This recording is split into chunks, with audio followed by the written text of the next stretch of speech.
All right, let's move on to talk about Group H. This is where we see Paris Saint-Germain coming up against one of the Italian sides, Juventus. They've also got Benfica and Maccabi Haifa in there. PSG have actually moved up to second favourites with the odds makers above Liverpool because of the starts to the season so far. How do you assess them though, Ale? Because we know the competition that they're facing on a weekly basis in Liga, and then it comes to this, and who's going to be the biggest test here? You'd say Juventus, even though it hasn't been the best of starts for them. So how do you assess this PSG side?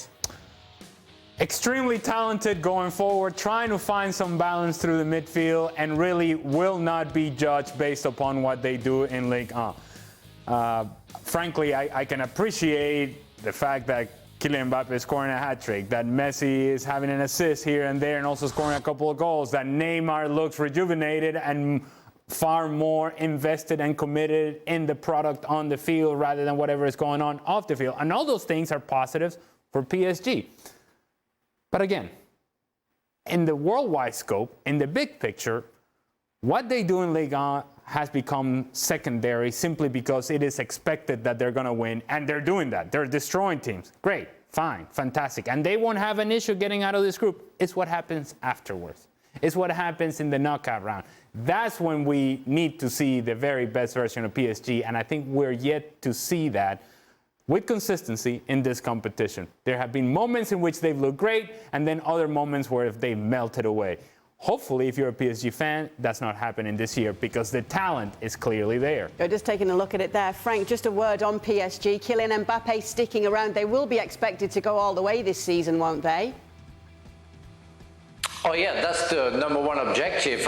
One thing I would say to Ali, that's true that we don't care, and it's secondary what they do in the League One, but the way they do it right now, and you was using destroying, they are destroying their opponents right now, which it wasn't the case before. So it's like that's the positive sign for me to see them, maybe achieving something, in the Champions League. So I have no question marks whatsoever, in the group stages. I think themselves and Juventus will go through, but we have to wait. Will Neymar be fit in February or will be again injured? What will be the state of mind of Mbappe? What about Messi? You talked about the defense, injuries or something else for Ramos or some others. But what we see right now make me think that it's better than it's never been before, following them year after year in the League One. Doesn't say they're going to do well, but they are destroying everybody like we expect from them. They didn't do that in the past years. They are destroying, they are in their levels, and their level is 10 times better than any other team in League One. What will be in the Champions League, that's still a question mark. Frank, I've got a question for you. So I've only seen highlights of PSG. I haven't actually seen a whole game.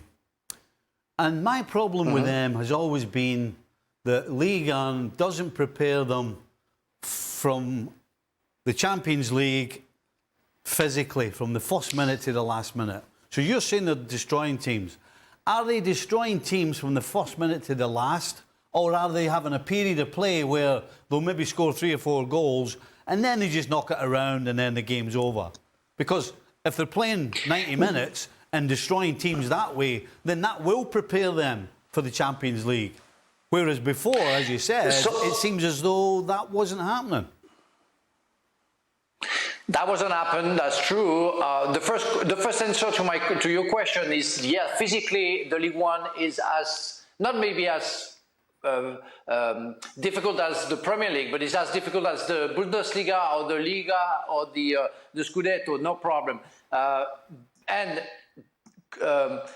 The difference that we see comparing to the past years is they're consistent. That's what I mean. They're destroying the teams. The opponent don't exist for 90 minutes or so. They did the job every game they play against Clermont-Ferrand and then Atom and then the last game against Lille. They just did in 30, 45 minutes where we were expecting for years, destroying 4-0 halftime, game over. And they don't need much to do, but they kept on going, scoring against goal, being happy to play together. So that's the big change that I can see. It's why I'm quite optimistic. for the Champions League, because physically they're going to be ready, and it seems to be that mentally they're up for it.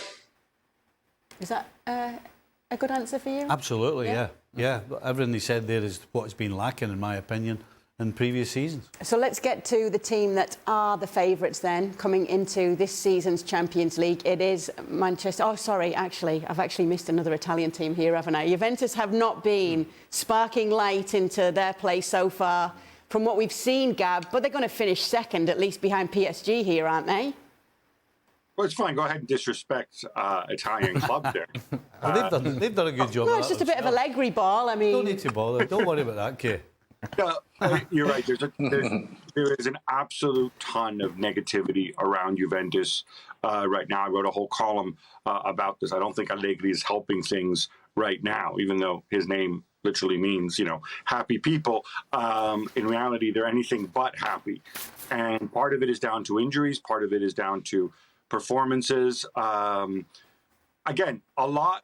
I can go back to this. Depends, when are these games going to be played? Because there's an big injury question around Pogba, big injury question around Di Maria. If they're there and they're fit, then I think they'll feel that they can handle Benfica. And then, they'll take their chances against Paris Saint-Germain. And if they get points off them, then that's gravy and they're fine. If those guys are unavailable in the wrong games and they see the sort of performances like we saw against Sampdoria, who, frankly, are worse than all four teams, but Sampdoria are probably not even a conference standard team, then they're going to run into trouble. And they're going to run into trouble pretty quickly. So there's a ton of pressure on Max Allegri right now, and they're in a difficult position. They hope to bring in another striker before the transfer window closes. They have a deal in place with Arik Milik. But again, does that move the needle? You're going from Morata to Milik, not really an upgrade. Well, thank you very much for watching ESPN on YouTube. For more sports highlights and analysis, be sure to download the ESPN app. And for live streaming, premium content, and let's not forget as well, ESPN FC 7 days a week. Subscribe to ESPN Plus.